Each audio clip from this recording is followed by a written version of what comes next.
This is why I do not like slip fixes. I'm not saying that you shouldn't ever use them, because there are some cases where it really is the best way to put a pipe back together to fix a leak or something like that. But this is one of the reasons why I don't like them. Well, let me show you something. So, got a call mainline leak, 2-inch main line, and this had been fixed before.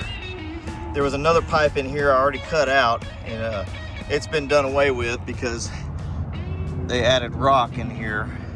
So these two pipes are not doing anything anymore. But you can see the slip fix here.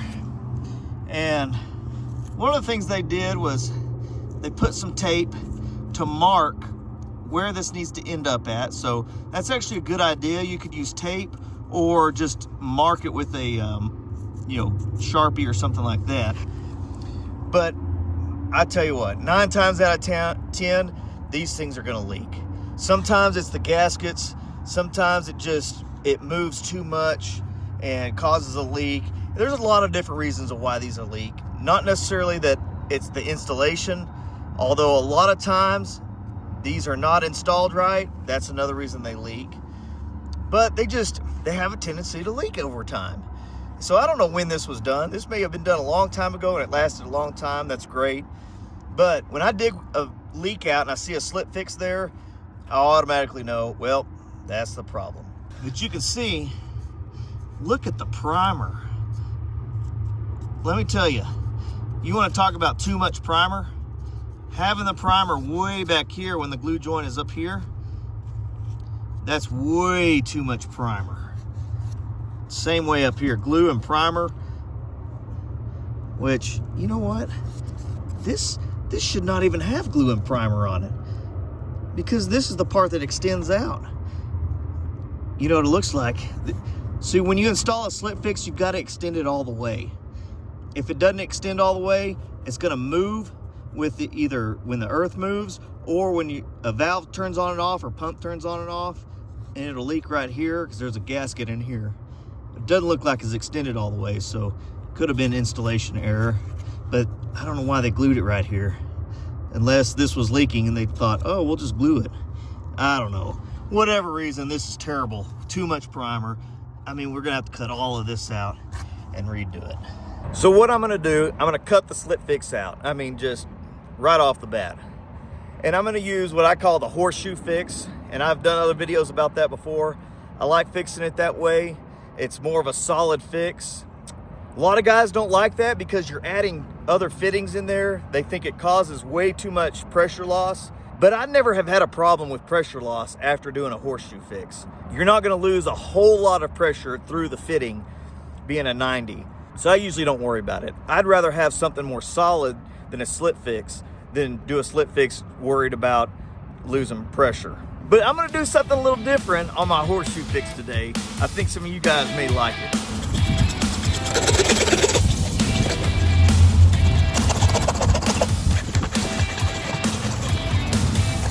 One of the other reasons I don't like using these is if the pipe is not exactly level, it's hard to get this. If this is at all at an angle, it's not gonna seal. And it may be hard for you guys to tell on the video, but this is actually angled down. It's not straight. So it was leaking right here for sure. I think this is where mainly the leak was. And it may have pushed out a little bit from where they had the tape too. So, you know, if your pipe isn't perfectly level, slip fixes aren't a good idea. It's better to use the horseshoe fix. But if they're straight and you can get them in there perfect, then there's nothing wrong with using these. But if it's any angle at all and it's hard to get it in there, this is not the thing to use. It ain't gonna last. Now, I don't know when it happened, but this pipe is actually above that one, and it's why that was at an angle.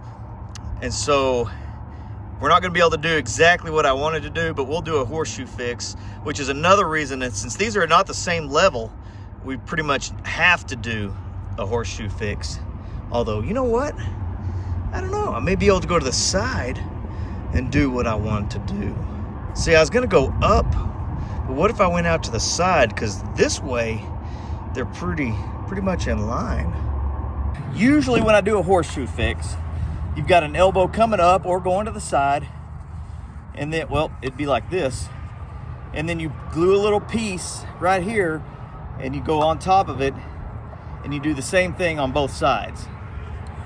What I was gonna do today, and I still may do it, we'll see if it works, I was gonna use this type of elbow. This is a street elbow. And so this side actually glues in to here. And so it eliminates the little piece of pipe that goes in between here, which basically eliminates a glue joint that could go bad. And you go straight on there like that. But if these pipes are like at two different levels, that's not gonna work because these have to go straight in like that. But if I could go to the side, I may be able to just go straight in on both sides and get it to work that way, which actually would probably be better because it'd still be at a good depth and not coming up too high, which I don't think coming up too high would be a problem on this one. But let's look to see if we can go sideways. If that doesn't work, if I can't use the street elbow, which honestly, it's not something I use very much. And that's why I say it's a new, cool way. Although street elbows have been around forever. Guys have used them forever. It's just something that I haven't really gotten into. And so I really kind of wanted to do it today, but it may not work. So I've got them if we need them or could use them on another job. If the pipe is at two different levels like this, the piece that goes in this one can be longer, this one be shorter, and that way the top piece that's going like this could be level. And it would just have longer piece here, shorter piece there, if it was something like that. So I know, kind of switching around may not make sense to a lot of you. Well, now that I think about it, I don't have two other 2-inch 90s. So we're gonna have to use the street elbows. Yeah. Oh man. Sometimes you just gotta use what you got. All right, let's go put it together. Now today I'm gonna use Willin 717. It's the gray. And I really like this 717. It doesn't dry very fast.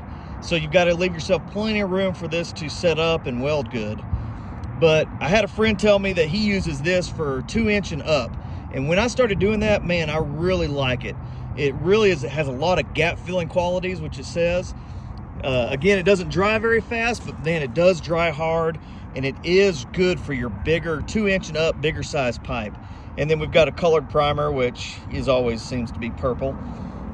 So that's a state rule here in Texas, got to have colored primer. And then I'm got it put together in my little weld-on tote thing, which I didn't like at first, but I've been using it a lot, and it's really not too bad. It's pretty handy. Got the little wrench thing to loosen up the caps, so not too bad. That's the setup I'm using. A lot of times on repairs, I'll either use a Willin 725 wet or dry. Dries extremely fast, and it is great on any kind of smaller pipe size repair, although you can use it on 2-inch, and I haven't had a problem with it. Another solvent welding that I've been using is by Odie, and it's the Turf Tight. And it's a little bit thicker than the 725, I think. And it's been working great. I like it also. I use it a lot. But I think on this, being the 2-inch main line, really going to go back to the 717 by Willin. I think it's going to work really good in this situation. One quick tip for you is when you get to the point that you're going to start doing your solvent welding, be mindful of your surroundings. As you can see, I'm at a car dealership, so I've got brand new cars right next to me. I don't want to be slopping that stuff around, getting primer and glue, especially on a car, but anywhere else really. And so you want to make sure you're mindful of that and you're careful about what you're doing. You don't want to put primer on a brand new car and have to pay to have it repainted or redone or something like that. So be careful when you're going to do your solvent welding. That way you're not messing any of your surroundings up.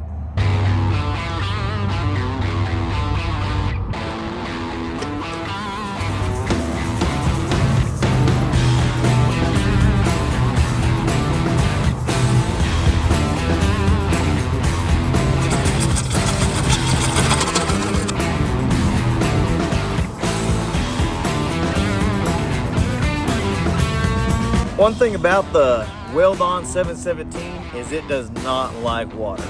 So if you've got a little stream still coming out of the pipe kind of like this, you're really just gonna have to wait, let that drain all the way out. Sometimes I push the pipe down to get it out more and then pull it back up. But you really don't want to use the 717 when you still got a little bit of water coming out, because this glue does not like water.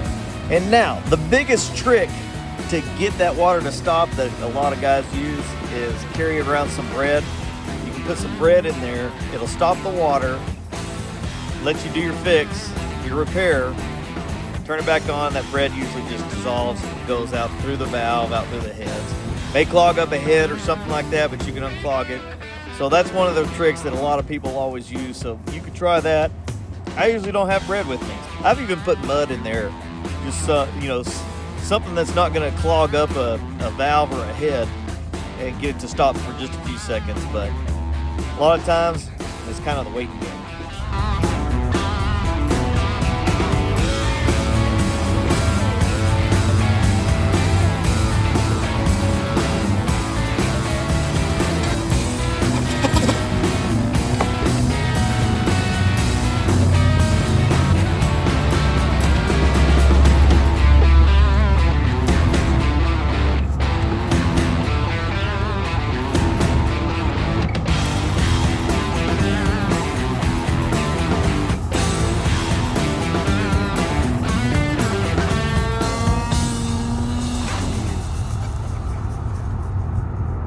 There you have it.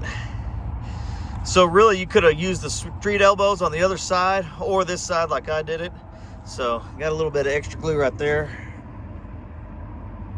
You can wipe that off with your glove or a towel. One thing I like about using the street elbows is it saves a little bit of room and that doesn't stick out quite as far. So there you go, not too bad. Now there's several ways to make this repair. I like doing what I call the horseshoe fix. It's easy and it's pretty solid, so you're not going to have like a slit fix move around on you or make it hard to get in because the pipes are uneven. That's one of the reasons I like using this style of repair, horseshoe versus a slit fix. And then of course, do your best to clean the area up. Get it, if it's rock or sod or whatever it is, get it back the way it was to where really they can't even tell you were there, but the repair was made and everything looks perfect when you get done. For more irrigation tips, check out one of these videos right here.